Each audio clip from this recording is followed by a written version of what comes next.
Bab 286. Aku ingat bahwa pernah ada seseorang di provinsi Dongming yang mengalahkan banyak orang jenius di sana. Dia bahkan menghabiskan sejumlah besar uang untuk menantang beberapa klan bangsawan besar. Dia memiliki semangat yang begitu berani. Dia mungkin juga jenius luar biasa. Itu benar. Klan bangsawan telah meningkatkan karunia orang ini lagi. Total hadiah sekarang adalah 10.000 batu roh kelas medial. Namun, orang ini tampaknya telah menghilang sepenuhnya. Dia belum muncul lagi. Setelah orang-orang digeladak melihat Xiao Chen mengalahkan Yue Mingsan sampai-sampai dia begitu mudah ketakutan. Mereka semua menghela nafas. Pertarungan ini dipenuhi dengan putaran dan belokan. Itu sangat berbahaya dan sangat memuaskan untuk ditonton. Xiao Chen selalu bisa melebihi harapan semua orang. Tepat ketika semua orang mengira dia sudah selesai, dia berhasil membalikkan keadaan dan berhasil mengalahkan lawannya.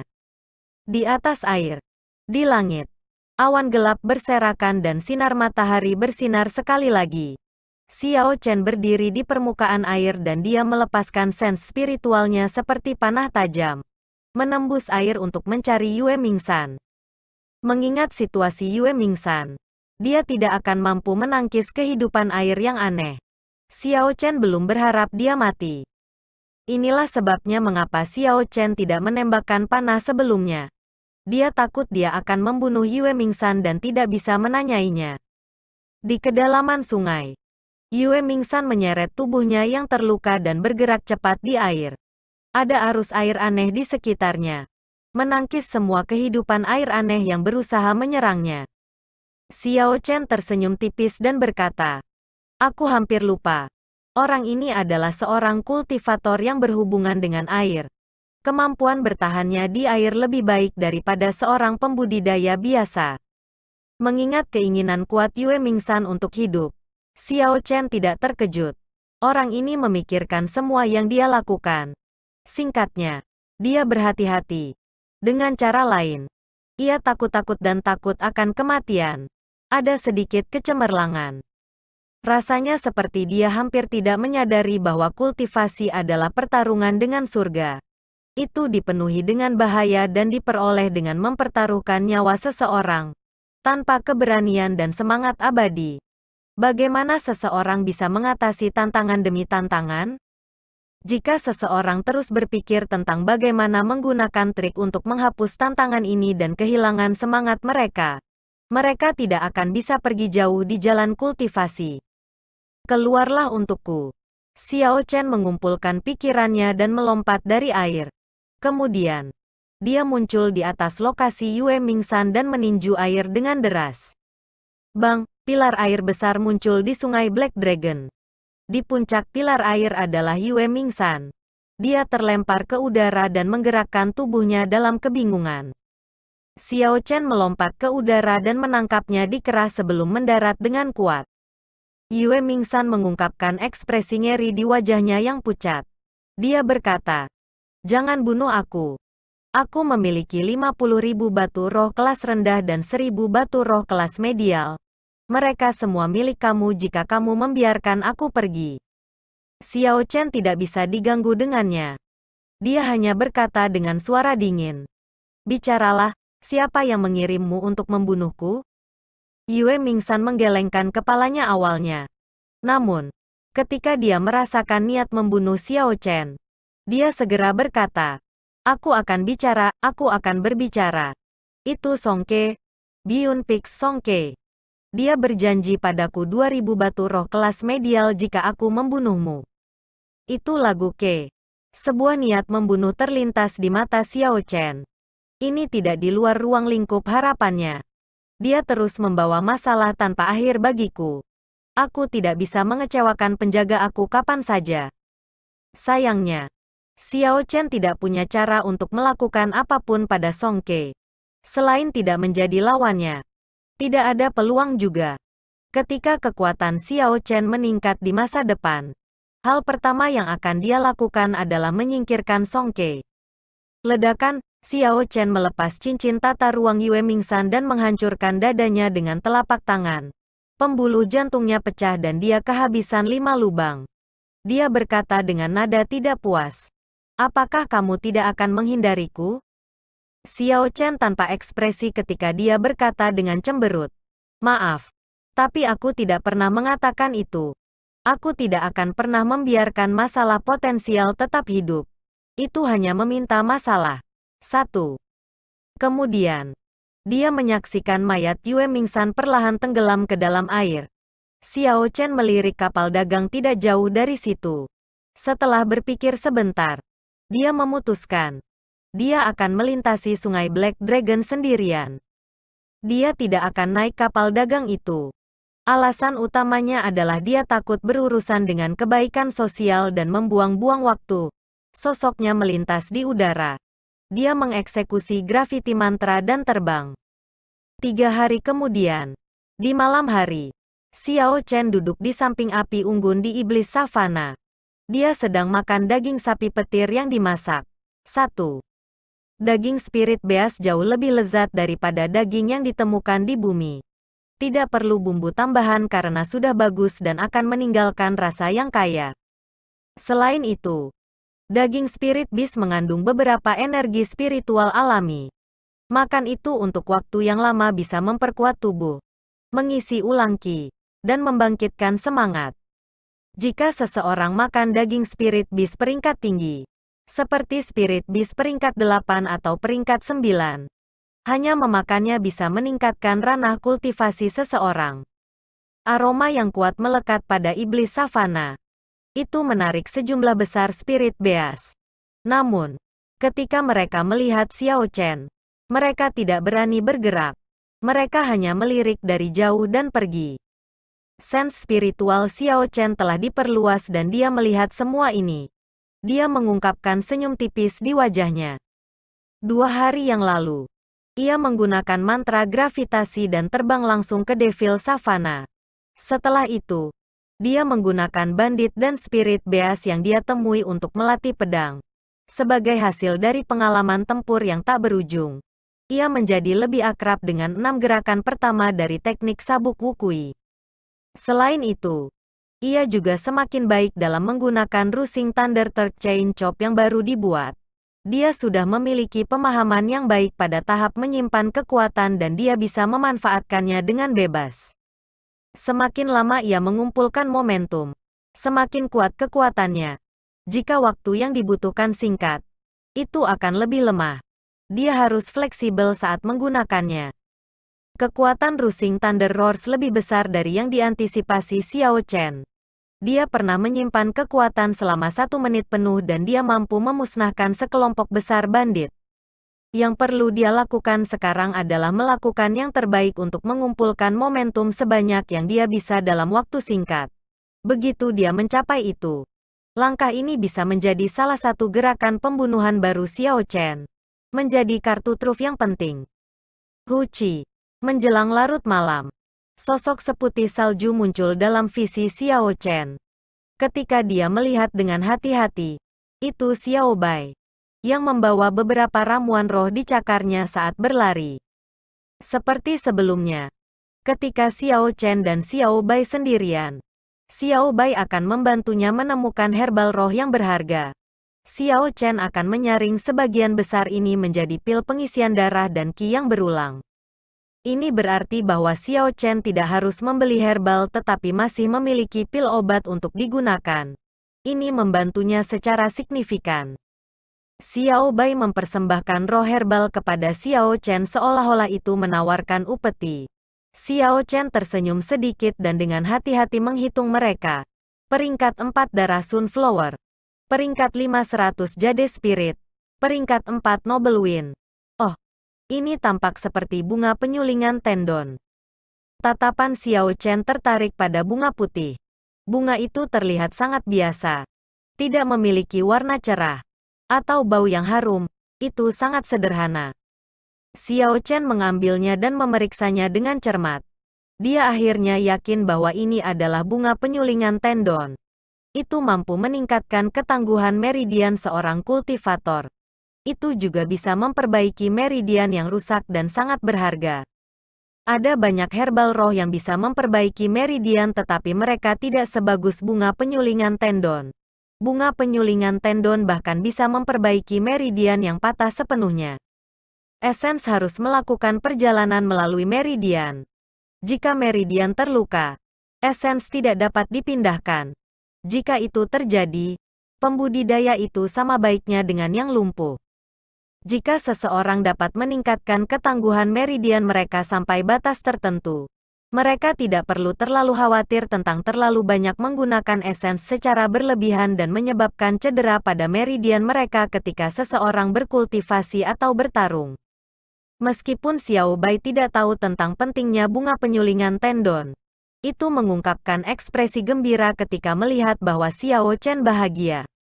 Xiao Chen dengan hati-hati menyingkirkan bunga penyulingan tendon dan keraguan tiba-tiba muncul di kepalanya. Ramuan berharga seperti bunga penyulingan tendon pasti akan memiliki penjaga binatang buas yang kuat di sampingnya. Meskipun Xiao Bai kuat dan sangat cepat, ia seharusnya tidak bisa mendapatkan bunga penyulingan tendon ini dengan mudah. Mungkinkah ada sesuatu yang tidak aku sadari? Xiao Chen berlutut dan bertanya. Xiao Bai, katakan yang sebenarnya. Bagaimana kamu mendapatkan ini? Wajah gembira Xiao Bai segera tenggelam ketika dia mendengar pertanyaan Xiao Chen. Itu seperti anak kecil yang telah melakukan kesalahan dan tidak berani bertemu dengan tatapan Xiao Chen. Bisakah Xiao Bai mengambilnya dari orang lain? Xiao Chen merasa agak malu di hatinya. Jika Xiao Bai telah mengambilnya dari spirit beast lain, itu tidak akan menurunkan kepalanya seperti itu. Aku ingin tahu dari siapa ini mengambil ini. Dong, dong, dong. Sama seperti Xiao Chen berpikir tentang apakah dia harus mengembalikan bunga penyulingan tendon ini. Dia mendengar derap kuda yang mendesak.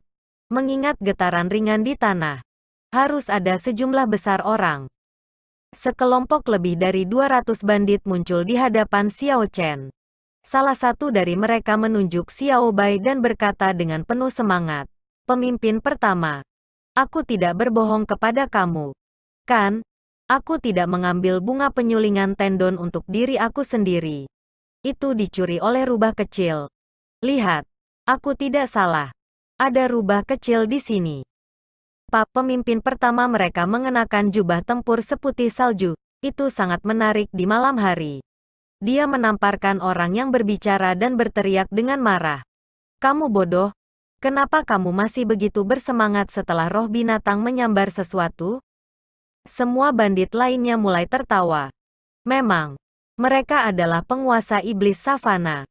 Bandit yang menghasut ketakutan karena menyebutkan nama mereka. Mereka merampok orang lain dan membunuh spirit beast. Sejak kapan mereka memiliki sesuatu yang dicuri oleh spirit beast? Ini sangat memalukan bagi bandit. Bandit di tanah merasakan sakit yang membakar di pipinya. Ketika dia mendengar semua orang tertawa, dia memerah bahkan lebih dalam. Dia benar-benar ingin menemukan lubang dan bersembunyi di dalamnya. Tiba-tiba, dia melirik Xiao Bai dan tatapan tajam muncul di matanya. Kemudian dia menerkam dan mengutuk. Aku tidak percaya bahwa aku tidak bisa berurusan dengan kamu.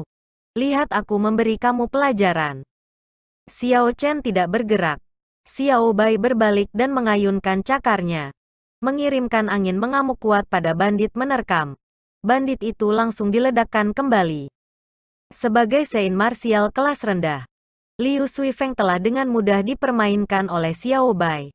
Bagaimana bandit martial Grandmaster bisa cocok untuk Xiao Bai? Bandit berguling di tanah beberapa kali sebelum dia bangun. Dia benar-benar bingung ketika melakukannya.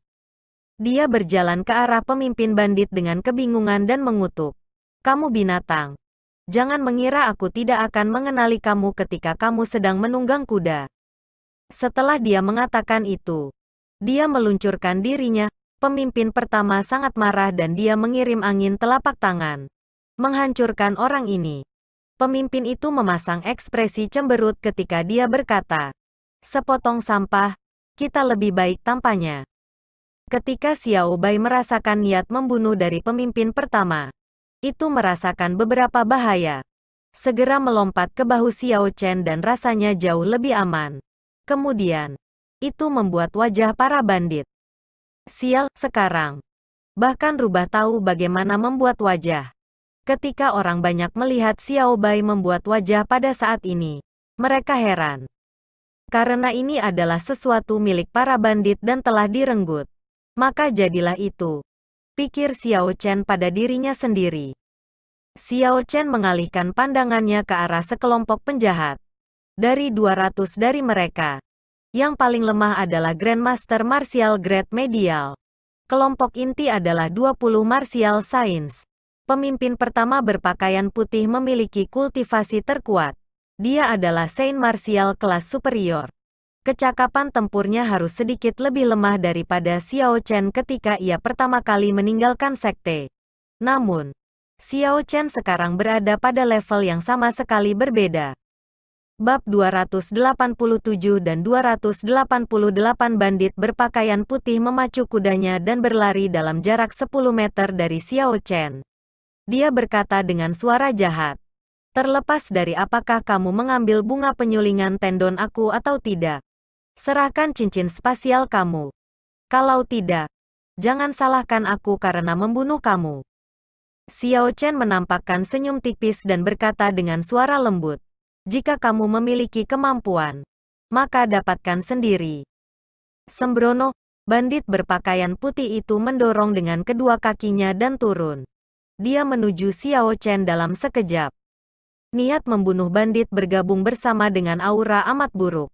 Itu seperti pedang tajam yang menusuk ke arah pikiran Xiao Chen. Bandit berpakaian putih ini sebenarnya tahu beberapa serangan mental.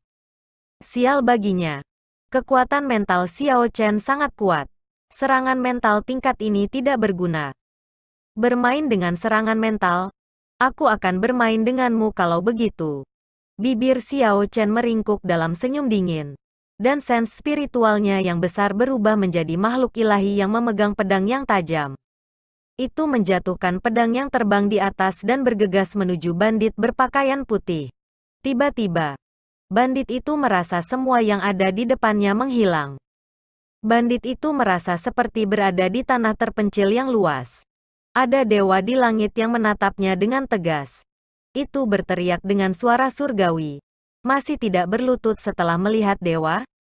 Bandit berpakaian putih panik dan menyadari bahwa ini adalah ilusi mental. Dia menggigit lidahnya dan mengambil darah. Rasa sakit yang dia rasakan membangunkannya. Dewa ini adalah tiruan dari jejak yang Sage tinggalkan di kapal perang perak. Ini hanya langkah biasa dari Xiao Chen. Tidak ada gunanya praktis dalam pertempuran karena hanya bisa memikat musuh dari bidang kultivasi yang sama untuk sesaat. Namun, instan sudah cukup. Pada saat bandit berpakaian putih bangun, dia menemukan bahwa Xiao Chen sudah di tengah-tengah tendangan. Bang! Bandit berpakaian putih tidak bisa bereaksi dalam waktu. Dia hanya bisa ditendang sementara bandit lain menyaksikan dengan tatapan tertegun. Bab 288 kelompok orang sebelum Xiao Chen memang penjaga Jin Dabao. Ada sekitar 200 orang yang dilucuti pakaian mereka. Mereka hanya memiliki celana pendek untuk menutupi diri. Di tengah kerumunan ada kereta yang rusak. Xiao Chen memandanginya untuk waktu yang lama sebelum dia mendapati itu adalah kereta emas mewah yang pernah dia kendarai. Namun, itu terlihat sangat lusuh dan rusak sekarang.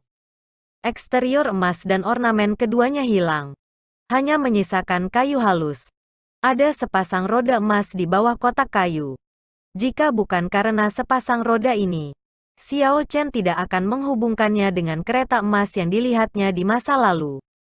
Apa yang membuat Xiao Chen semakin tak bisa berkata-kata adalah bahwa Jin Dabao mengenakan kulit binatang dan dengan hati-hati duduk di kereta. Selanjutnya, yang menarik kereta adalah bawahannya. Bahkan kuda-kuda telah diambil. Sekelompok orang bergegas dengan cepat melalui sabana. Sepertinya mereka berlari dari sesuatu yang menakutkan. Jin Dabao berseru dengan keras. Maukah kamu bergegas? Tuan gendut ini tidak seberat itu. Kamu semua adalah pembudidaya master tingkat bela diri. Wajah para bawahan mengerut dan mereka mengeluh. Tuan muda, kami telah berlari selama 2 hari 2 malam. Mari kita istirahat sebentar. Kalau tidak, kami harus meninggalkan kereta ini dan kamu berlari bersama kami. Dengan begitu, kita akan lebih cepat. Jin Dabao berkata dengan marah. Tuan gendut ini bekerja sangat keras untuk mendapatkan dua roda ini. Bagaimana kita bisa membuangnya? Jika kami melakukannya, usaha aku akan sia-sia. Pelayan yang mengikuti di belakang kereta tiba-tiba berkata, Tuan muda, sepertinya ada seseorang di sana. Dia telah menatap kami. Si gemuk berkata dengan gusar. Sialan, lihat aku menghancurkannya. Tidak apa-apa, tidak apa-apa. Mari kita abaikan saja dia dan cepat-cepat meninggalkan tempat terkutuk ini. Pelayan itu melanjutkan. Dia tampaknya berjalan ke arah kita. Ekspresi gemuk berubah dan dia menoleh. Ketika dia melihat sosok itu berjalan, dia mengungkapkan senyuman dan berkata, hentikan kereta. Lemak itu mengenakan celana pendek dan kulit spirit beast di atasnya. Dia tampak seperti manusia gua. Dia dengan cepat berlari ke Xiao Chen dan berkata, Tuan Xiao, senang melihatmu. Jangan katakan apa-apa. Berikan bro ini beberapa pakaian untuk dipakai terlebih dahulu. Ketika Xiao Chen melihat kondisi lemaknya yang menyedihkan, ia tidak bisa memutuskan apakah akan tertawa atau menangis. Ungkapan yang sangat terkenal dari kehidupan masa lalunya muncul di benak. Kamu menuai apa yang kamu tabur. Xiao Chen punya banyak pakaian cadangan di cincin semesta. Namun, lemaknya sangat gemuk dan tidak bisa masuk ke dalamnya. Dia hanya bisa dengan santai menggantungkannya di tubuhnya. Meskipun lemaknya masih terlihat menyedihkan, itu masih lebih baik daripada kulit binatang buas. Jin Dabao melakukan yang terbaik untuk memeras celana yang telah diserahkan Xiao Chen. Setelah sekian lama, akhirnya lemak itu berhasil meremasnya. Namun, saat dia santai, ada suara robek dan dagingnya yang berlemak keluar dari celana. Celana menjadi potongan-potongan kain. Wajah Jin Dabao dipenuhi dengan ketidakberdayaan. Dia tidak bisa diganggu tentang hal itu dan hanya melakukan yang terbaik untuk membereskan dirinya sendiri. Kemudian, dia menoleh ke arah Xiao Chen dan berkata dengan malu, bisakah Lord Xiao memberi aku beberapa seton spirit? Xiao Chen berkeringat di dalam hatinya. Dia berkata, kamu benar-benar dirampok? Lemak itu mengangkat tangannya dan berkata, apakah itu tidak jelas? Selain dari cincin tata ruang dan penutup peti mati, aku hanya memiliki dua roda emas. Urusan dunia berubah-ubah. Surga dan bumi tidak dapat diprediksi. Hidup ini penuh dengan hal-hal yang tidak terduga. Xiao Chen tersenyum pahit. Bahkan lemaknya memiliki kejatuhan seperti itu. Dapat dikatakan bahwa surga memiliki mata. Xiao Chen mengeluarkan 1000 batu roh kelas rendah dan 10.000 tael emas. Kemudian, dia menyerahkannya kepada Jin Dabao dan berkata, apa yang terjadi? Mengingat kekuatan kamu. Bahkan jika kamu tidak bisa mengalahkan mereka, kamu seharusnya bisa melarikan diri. Meskipun kekuatan lemaknya hanya rata-rata, ia memiliki banyak item bagus. Cincin dan pernak-pernik berkilauan yang biasanya dia kenakan bukan hanya hiasan. Mereka semua rahasia harta karun lengkap. Ini bisa dibandingkan dengan cara ini. Jika Xiao Chen dan lemaknya berlari ke puncak Martial King, yang lebih mungkin untuk melarikan diri dengan mudah adalah lemak. Ini karena orang ini punya terlalu banyak kartu truf. Kalau tidak, dia tidak akan begitu terkendali dalam cara dia bertindak. Dia memiliki tingkat kepastian tertentu di dalam hatinya. Jika lemak tidak menendang papan besi, dia tidak akan berakhir dalam kondisi yang menyedihkan. Xiao Chen sangat ingin tahu, siapa papan besi ini? Apa sebenarnya yang terjadi pada lemak tak kenal takut yang menderita kerugian seperti itu? Jin Dabao menerima batu roh dan emas. Lalu dia berkata, terima kasih. Kakak gendut ini akan mengingat kebaikan ini. Jangan tanya aku apa yang terjadi. Ngomong-ngomong, jangan terlalu kejam pada iblis savana. Aku ditipu oleh seseorang dan tidak akan kembali lagi. Setelah lemak mengatakan itu, dia melambaikan tangannya dan melompat ke kereta kosong. Pakaiannya terdiri dari celana compang camping dengan jubah panjang yang dikenakan padanya. Lemak itu melambaikan tangannya dengan angkuh dan berkata, "Ayo pergi." Wajah mereka mengerut saat mereka menarik kereta yang sudah usang. Kemudian, mereka perlahan menghilang dari pandangan Xiao Chen. Dalam 2 hari berikutnya, perasaan buruk di hati Xiao Chen bahkan lebih jelas. Namun, karena pertemuan pahit yang berlemak itu, Xiao Chen menjadi lebih berhati-hati. Dia selalu meninggalkan sense spiritualnya meluas ke area seluas 2000 meter di sekitarnya. Meskipun ini akan menurunkan kecepatannya, itu baik untuk berhati-hati. Xiao Chen tidak ingin berakhir seperti lemak.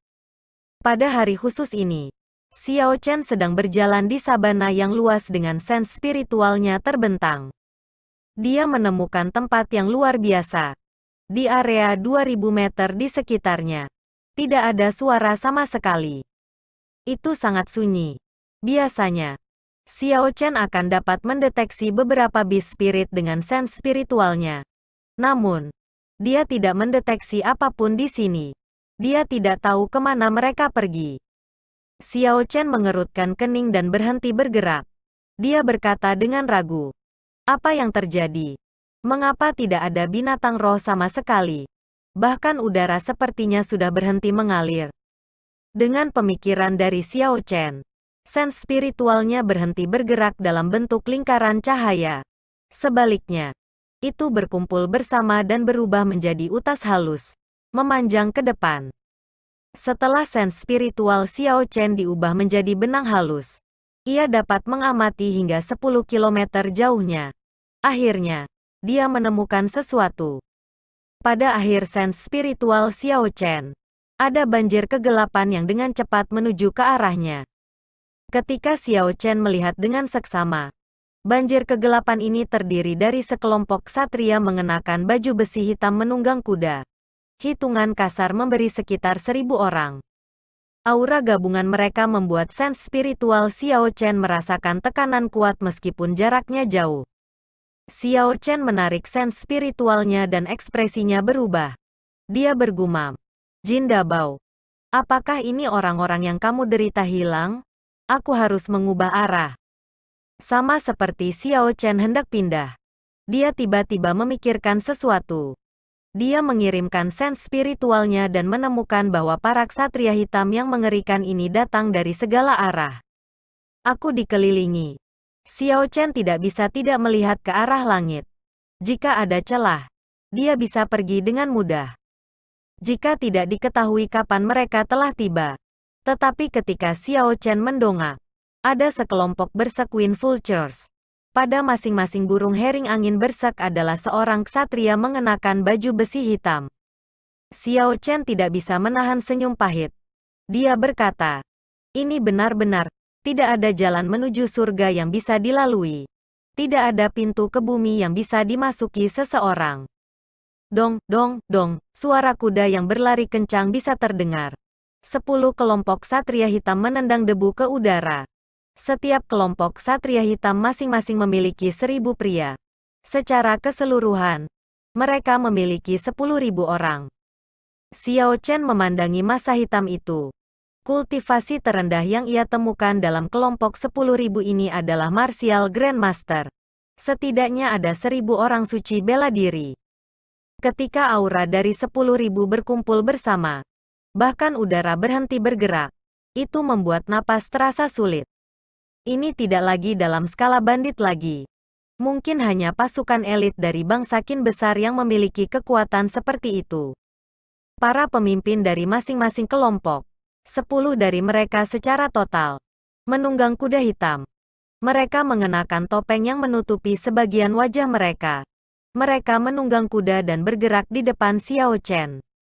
Yang di tengah mungkin adalah pemimpin mereka semua. Dia adalah puncak Martial King.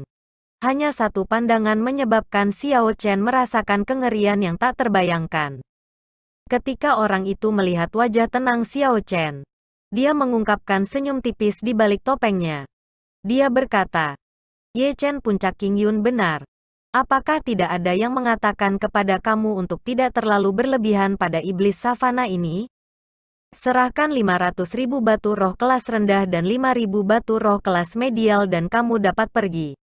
Kamu tidak diizinkan untuk kembali ke Devil Savannah. Orang yang memimpin mereka melanjutkan. Ekspresi Xiao Chen tidak berubah. Dia berpikir sangat cepat. Permintaan ini terlalu berlebihan dan tidak mungkin baginya untuk menyetujui ini. Dia berkata dengan cemberut. Dan jika aku tidak? Pemimpin itu tidak terlalu terkejut dengan jawaban Xiao Chen. Dia tersenyum tipis dan berkata, "Kamu telah melihat akhir Jin Dabao kan?" Jawaban awalnya sama dengan jawaban kamu. Jadi lemak itu benar-benar ditargetkan oleh kelompok ini. Kedalaman iblis savana lebih dalam dari yang dibayangkan Xiao Chen. Tidak heran ketika 3 klan bangsawan datang untuk menyerang bandit. Mereka harus kembali dengan tangan kosong. Ketika orang itu melihat Xiao Chen tetap diam, dia berkata, "Kamu berbeda dari lemak. Kamu masih belum mendorong hal-hal yang ekstrim. Tidak apa-apa bagimu untuk tidak membayar batu roh. Kamu hanya harus menahan 3 serangan telapak tangan dari aku. Aku akan memberimu 100.000 batu roh kelas rendah dan 1.000 batu roh kelas medial setelah itu. Namun, seperti sebelumnya, kamu masih tidak lagi diizinkan untuk masuk ke iblis savana." Xiao Chen tidak terburu-buru untuk menjawab. Dua kondisi yang diberikan orang ini bukanlah pilihan yang baik. Pilihan pertama akan berdarah kering Xiao Chen. Pilihan selanjutnya tampak baik-baik saja. Tidak hanya itu tidak mengharuskannya untuk membayar batu roh. Mereka malah akan memberinya batu-batu. Namun, serangan telapak tangan dari puncak Martial King tidak akan mudah untuk bertahan. Bahkan jika dia tidak mati, dia akan terluka parah. Sayangnya, situasinya dikendalikan oleh lawannya. Xiao Chen tidak memiliki banyak kartu truf yang bisa ia pilih. Jika dia tidak salah menebak, lawan sedang mempertimbangkan identitasnya sebagai murid Pavilion Sabat Surgawi. Karena itu, mereka tidak terburu-buru untuk bergerak. Kalau tidak, mereka tidak akan membuang banyak waktu untuk berbicara dengannya. Akhir hidupnya akan mirip dengan Fatih Jin. Tidak mengatakan apa-apa. Kalau begitu, aku akan mengambilnya saat kamu memilih opsi kedua, kata pria berpakaian hitam itu dengan acuh tak acuh. Saat dia selesai berbicara, pria berpakaian hitam sudah turun dari kudanya dan tiba di depan Xiao Chen. Dia mengirimkan serangan telapak tangan pada Xiao Chen. Ada teriakan yang tak terbatas dan udara berpisah seperti itu adalah air. Ekspresi Xiao Chen berubah serius. Dia tidak punya pilihan lain. Seni patung naga dan tubuh harimau beredar dengan cepat dan semua tulang di tubuhnya pecah. Gambar harimau ganas muncul di belakangnya. Terdengar suara keras ketika harimau ganas yang bergabung di lengannya dikirim terbang ke telapak tangan pria berpakaian hitam itu dengan kekuatan yang kuat. Xiao Chen tidak tahan dengan pukulan ini dan memiliki kekuatan 9.000 kg. Bang, telapak tangan dan tinju bertemu satu sama lain dan mengeluarkan suara keras. Gelombang kejut yang terlihat menyebar ke segala arah, meninggalkan riak di udara. Sebuah kekuatan besar ditransmisikan ke tubuh Xiao Chen melalui lengannya. Xiao Chen merasakan organ internalnya bergolak sementara ki dan darah di tubuhnya melonjak. Dia bisa merasakan darah mengalir deras ke tenggorokannya.